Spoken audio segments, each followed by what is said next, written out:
अनहोनी। ज़ारा का असल नाम तो ज़हरा था, लेकिन यूनिवर्सिटी में हर कोई उसे ज़ारा के नाम से जानता था। वो बहुत सुलझी हुई और ज़हीन लड़की थी। उसकी शफाफ और चमकदार आंखें उसकी खूबसूरत शख्सियत की अक्कास थीं। उसके गोरे पुरकशिश चेहरे पर कांधों तक लहराते हुए स्याह बाल उसकी खूबसूरती को चार चांद लगा देते थे। तमाम उस्ताद और तालिब इल्म उसकी ज़हानत और खूबसूरती से मुतासिर थे। वो नहायत खुश मिजाज और सबसे मोहब्बत करने वाली लड़की थी।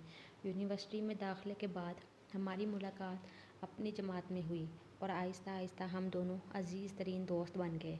हमारी जमात में तो ज़ारा सबसे लायक और ज़हीन थी और हमारे सीनियर्स तलबा में तनवीर भाई सबसे लायक थे। जब भी जूनियर्स में से किसी को कोई मसला दरपेश होता तो वो तनवीर भाई से ही बात करते और वो बड़ी खुश दिली से हमारी मदद करते। तनवीर भाई का ताल्लुक़ किसी दूसरे शहर से था और वो यूनिवर्सिटी के हॉस्टल में रहते थे। वक्त गुजरने के साथ मैं और ज़ारा बेहतरीन दोस्त बन गए। हम अपनी हर बात एक दूसरे से कर लेते और कभी कुछ नहीं छुपाते थे। ज़ारा ने एक दिन बताया कि उसकी मंगनी बचपन में उसके ताया के बेटे शकील के साथ हो गई थी। शकील से उसे बहुत उनसियत थी।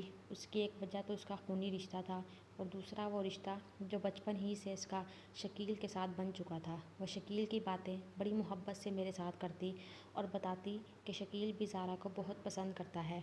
हमारे एक उस्ताद नुमान साहिब नहायत शफ़ीक और मेहरबान उस्ताद थे और उनका रवैया तालिब इल्मों के साथ दोस्ताना था। सब तालिब इल्म अपनी तलीमी परेशानियों के अलावा घरेलू मसाइल का भी उनके साथ तज़किरा करते थे और मशवरा लेते थे। एक दिन सर नुमान ने ज़ारा को अपने कमरे में बुलवाया। वो किसी ख़ास मौजू पर इससे बात करना चाहते थे। ज़ारा जब सर से मुलाकात करके बाहर आई तो उसके चेहरे का रंग ही बदला बदला नज़र आ रहा था। मैंने उससे पूछा कि क्या डांट पड़ी है सर से, तो वो मुस्कुराकर बोली, जी नहीं, सर ने एक ऐसी बात की है कि मैं अभी तक बेयकीनी की कैफियत में हूँ। मैंने पूछा, ऐसा क्या कह दिया सर ने तुमसे? वो बोली कि सर ने एक प्रपोज़ल दिया है। मैंने पूछा, भाई वो कौन है? तो उन्होंने तनवीर भाई का नाम लिया, जो मेरे लिए भी हैरान कुन था। तनवीर भाई ने अपनी इस पसंदीदगी को कभी ज़ारा पर ज़ाहिर नहीं होने दिया था। वो चूँकि एक शरीफ और अच्छे इंसान थे, वो ज़ारा से शादी करना चाहते थे और उन्होंने सर नुमान से इस बात का जिक्र किया था। लेकिन ज़ारा ने सर को जब बताया कि उसकी मंगनी तो बचपन से ही उसके ताया के बेटे के साथ हो चुकी है, तो वह ज़ारा की बात सुनकर हैरान रह गए। उन्होंने फ़ौरन तनवीर भाई से इस बात का जिक्र कर दिया ताकि वो ज़ारा की आस पर ना बैठे रहें। ये बात तनवीर भाई के लिए भी नहायत तकलीफ़दा थी। उन्होंने इस दिन के बाद बहुत चुप रहना शुरू कर दिया। उनकी खामोशी की वजह से मेरे, ज़ारा और सर नुमान के अलावा कोई नहीं जानता था। कुछ दिन बाद ही साल दोम पार्ट 2 के फ़ाइनल पेपर हुए और तनवीर भाई इम्तहानात से फ़ारिग होकर अपने शहर वापस चले गए। अब हम लोग फ़ाइनल ईयर के तालिब इल्म बन चुके थे। इन दिनों ज़ारा ने बताया कि उसका मंगेतर शकील पीएचडी करने लंदन जा रहा है। वो बहुत खुश थी क्योंकि उसकी हर खुशी शकील की खुशी और कामयाबी से जुड़ी हुई थी। शकील की वापसी पर इनकी शादी होने वाली थी।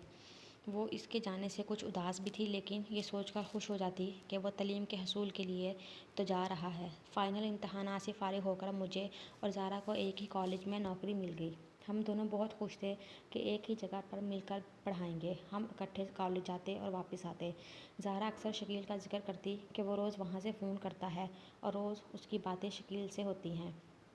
चंद दिन ज़ारा ने शकील का जिक्र न किया, फिर ये जिक्र ना किया। मैंने एक दिन उससे पूछा कि क्या बात है, शकील का फ़ोन नहीं आया क्या? ज़ारा कुछ तरद्दुद से बोली, नहीं, काफ़ी दिन हो गए नहीं आया।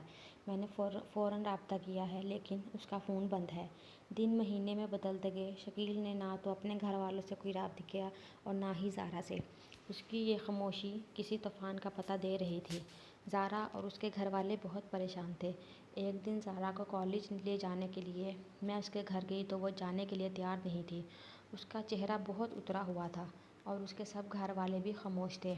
मैंने जब वजह दरियाफ्त की तो उसने बताया कि कल रात उसके ताया आए थे और उन्होंने बताया कि शकील का फ़ोन आया था कि उसने वहाँ शादी कर ली है और वो अब वापस नहीं आएगा। ये सुनकर तो मैं सकते में आ गई। मैंने सोचा कि ज़ारा तो शकील के बगैर मर जाएगी। ये कितना बड़ा जुल्म उसने ज़ारा के साथ किया। ज़ारा ने कॉलेज छोड़ दिया। मैंने उसे बहुत समझाया, लेकिन उसने मेरी एक ना मानी। उसने अपने आप को घर में कैद कर लिया। रिश्तेदारों से भी मिलना जुलना छोड़ दिया, क्योंकि हर कोई शकील की बात करके उससे हमदर्दी जताता था, जो वो बर्दाश्त नहीं कर सकती थी।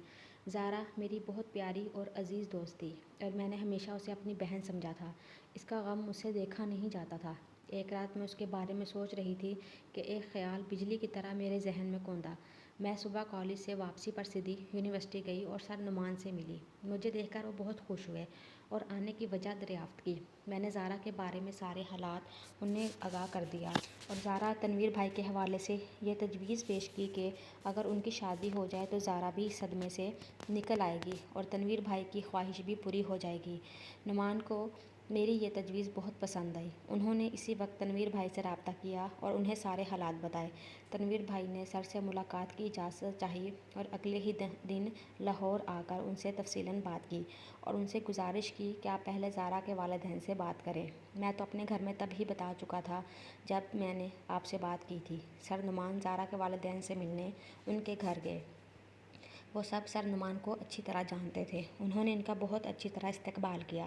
سر نے زارا کے حوالے سے پہلے تو اس کے والدین سے بات کی کہ زارا کے ساتھ اچھا نہیں ہوا، پھر انہوں نے تنویر بھائی کے رشتے کی بات کی۔ زارا کے والدین اس کے کسی مناسب رشتے کی تلاش میں تھے۔ انہوں نے سر نعمان پر اعتماد کرتے ہوئے اس رشتے کو قبول کر لیا۔ میں نے سارے حالات زارا سے چھپائے ہوئے تھے کیونکہ وہ کہتی تھی کہ اب وہ شادی ہی نہیں کرے گی۔ میں ڈرتی تھی کہ کہیں وہ انکار ہی نہ کر دے، اس لیے پہلے اس کے والدین سے بات کرنا مناسب ہے۔ تنویر بھائی کے والدین کچھ دنوں میں زارا کے گھر آنے والے تھے۔ میرے منع کرنے پر زارا کے والدین نے بھی زارا سے بات نہیں کی تھی اور ان کے آنے سے ایک دن پہلے میں نے زارا سے ساری بات کر دی، جس پر وہ بہت ناراض ہوئی کہ میں نے اس سے پوچھے بغیر اتنا بڑا قدم اٹھا لیا۔ میں نے بڑی مشکل سے اسے منایا اور سمجھایا کہ تمہارے والدین تمہاری وجہ سے بہت پریشان ہیں۔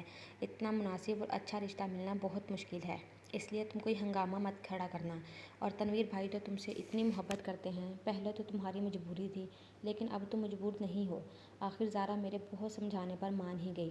تنویر بھائی کے والدین سر نعمان کے ساتھ زارا کے رشتے کے لیے زارا کے گھر آئے۔ انہیں زارا بہت اچھی لگی اور رشتہ پکا ہو گیا۔ جب زارا کے والدین تنویر بھائی کے گھر گئے تو وہ بھی انہیں بہت اچھے لگے اور ان کی منگنی ہو گئی۔ ان کی منگنی کے بعد مجھے روحانی سکون نصیب ہوا اور ایسا لگا کہ بہت عرصے بعد کوئی خوشی حاصل ہوئی ہے۔ کچھ عرصے بعد زارا اور تنویر بھائی کی شادی ہو گئی اور اب وہ خوش و خرم زندگی بسر کر رہے ہیں۔ اللہ تعالیٰ نے زارا اور تنویر بھائی کو ان کے صبر کا بہت میٹھا پھل دیا ہے۔ تنویر بھائی نے زارا کو وہ پیار دیا شاید جس کا تصور بھی شکیل نہیں کر سکتا تھا۔ اس واقعے سے میں نے یہ سبق حاصل کیا کہ لڑکیوں کو اپنی منگنی اور شادی کے بارے میں جذبات سے نہیں دماغ سے سوچنا چاہیے، ورنہ زندگیاں تباہ ہو جاتی ہیں۔